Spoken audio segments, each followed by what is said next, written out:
नमस्कार, मैं श्रीराम शिंदे विश्व शांति दर्शन में आप सबका स्वागत करता हूं। आइए देखते हैं कुछ अच्छी और सकारात्मक खबरें, लेकिन सबसे पहले आज की सुर्खियां। भारत की पहली हवाई टैक्सी, तिरुमला में प्लास्टिक पर पाबंदी, फिर से शुरू होगी जीन बैंक परियोजना, पति की याद में उद्यान का जीर्णोद्धार, पुराना हेलीकॉप्टर किसी का घर बन गया। भारत की पहली विद्युत हवाई टैक्सी भारत ड्रोन महोत्सव में प्रदर्शित हुई है। लेते हैं ज्यादा जानकारी। दिल्ली के प्रगति मैदान में आयोजित भारत ड्रोन महोत्सव में लोगों के बीच सबसे ज्यादा आकर्षण का केंद्र बनी भारत की पहली उड़ने वाली टैक्सी।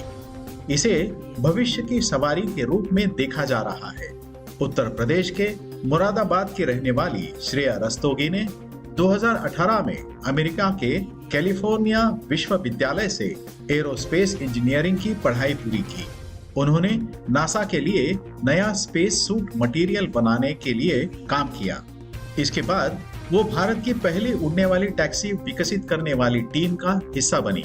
ई प्लेन कंपनी ने भारत ड्रोन महोत्सव में इस 2 सीटर इलेक्ट्रिक टैक्सी का वर्टिकल टेक ऑफ और लैंडिंग प्रदर्शित किया। अब भारत में जल्द ही लोग फ्लाइंग टैक्सी से उड़ान भर पाएंगे। तिरुपति देवस्थान ने तिरुमला में प्लास्टिक पर पूरी तरह से प्रतिबंध लगा दिया है। सुनते हैं ये पूरी खबर। तिरुपति देवस्थान ने तिरुमला में सभी प्रकार के प्लास्टिक पर प्रतिबंध लगा दिया है। यह कदम पहाड़ी मंदिर पर पर्यावरण और हरियाली की रक्षा के लिए ट्रस्ट बोर्ड के पर्यावरण के अनुकूल अभियान के हिस्से के रूप में आया है। तिरुमला में दुकानदारों और होटल प्रबंधन के साथ हुई एक बैठक में देवस्थान के अधिकारी मल्लिकार्जुन ने कहा कि बोतल, बैग और यहाँ तक कि शैम्पू के पाउच सहित सभी प्रकार के प्लास्टिक पर पूर्ण प्रतिबंध रहेगा। उन्होंने दुकान मालिकों से प्रतिबंध के प्रभावी कार्यान्वयन के लिए देवस्थान के साथ सहयोग करने का आग्रह किया। अलीपिरी में पूरी तरह से जांच के बाद ही श्रद्धालुओं को तिरुमला जाने की अनुमति दी जाएगी। अब से व्यवसाय मालिकों को सलाह दी गई है कि वे कपड़े और खिलौनों को पैक करने के लिए अन्य चीजों के अलावा बायोडिग्रेडेबल बैग का उपयोग करें। पोषण से लेकर पारंपरिक ज्ञान तक महाराष्ट्र जीन बैंक परियोजना अपने भविष्य को सुरक्षित करने के लिए विज्ञान का उपयोग कर रही है। जानते हैं क्या है ये योजना।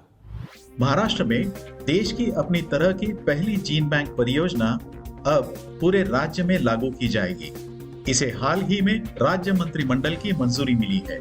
इसमें अनाज से भूसी को अलग करने के लिए पारंपरिक भारतीय ज्ञान का विशाल भंडार और आधुनिक वैज्ञानिक पद्धति का उपयोग करने की क्षमता है।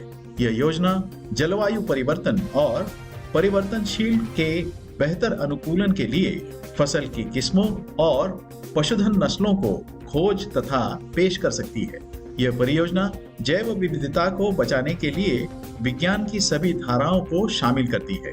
यह योजना स्थानीय समुदायों के विशाल पारंपरिक ज्ञान संसाधनों का दस्तावेजीकरण करने में मदद करने की उम्मीद है। एक विधवा ने अपने दिवंगत पति की याद में एक उद्यान को बहाल करने का सपना पूरा किया, उनके मृत्यु के 15 साल बाद। एक विधवा महिला ने पिछले 15 साल अपने दिवंगत पति की याद में एक बगीचा बनाने में लगा दिए। डायना बारबोर ने अपने पति एंथनी के मृत्यु से पहले चेशायर में बोल्सवर्थ कैसल एस्टेट में इस प्रकल्प को शुरू किया था। बागबानी के शौकीन एंथनी बारबोर ने बगीचों को पोषित करने तथा मैग्नोलिया, मेपल और प्रून सहित कई प्रकार की वनस्पतियों को उगाने के लिए अपना जीवन समर्पित किया था।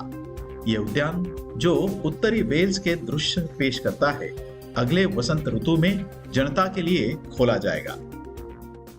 अमेरिका में एक दंपति ने पुराना हेलीकॉप्टर खरीदा और अब वो उनका घर है। आइए देखते हैं। ब्लेक मॉरिस और मैगी मार्टिन दोनों US coast guard helicopter pilot हैं। जब उन्होंने बिक्री के लिए उपलब्ध एक पुराना हेलीकॉप्टर देखा तो उन्होंने उसे हासिल करने में कोई समय बर्बाद नहीं किया। अब यह हेलीकॉप्टर उनका घर है। अमेरिका के इस दंपति ने इस पुराने हेलीकॉप्टर को एक शानदार घर में बदल दिया। इस हेलीकॉप्टर का इस्तेमाल पहले जर्मन सैन्य पुलिस और फिर अमेरिकन सेना द्वारा किया गया था।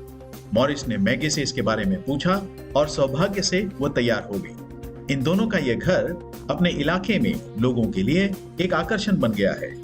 आसपास के लोग इस अनोखे घर को देखने के लिए बड़ी संख्या में आते हैं। इसी के साथ आज के न्यूज मैगजीन में यहीं पर रुकते हैं। देखते रहिए विश्व शांति दर्शन। धन्यवाद।